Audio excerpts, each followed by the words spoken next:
Bonjour. Aujourd'hui, je vous propose un petit jeu mathématique. Alors, je vais vous raconter des histoires et à la fin de chaque histoire, je vais vous poser une question. Avant de faire ce petit jeu, vous aurez fait deux étiquettes. Une étiquette plus et une étiquette moins sur un bout de papier.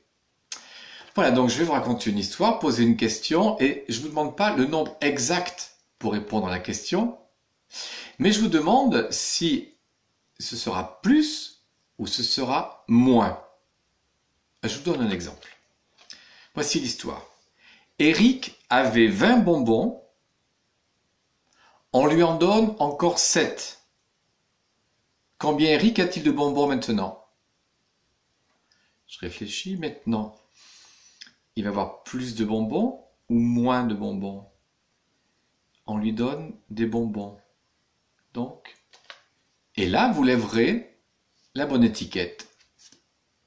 Oui, maintenant, il va avoir plus de bonbons. Deuxième histoire.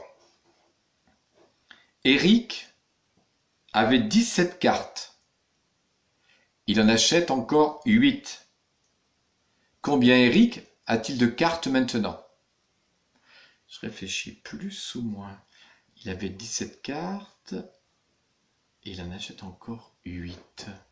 Maintenant, il a plus de cartes. Et oui, il va en acheter. Donc, il va en avoir davantage. Une autre histoire. Eric avait 17 cartes. Mince, il en a perdu 7. Combien Eric a-t-il de cartes maintenant? Plus, moins. Il en a perdu. Alors, s'il en a perdu, il va en avoir moins. Une autre histoire. Arthur a 14 petites voitures. On lui en donne 3. Combien de voitures a-t-il maintenant? Alors on a ces étiquettes, je réfléchis. On lui en donne encore 3. Donc maintenant, il a plus de voitures.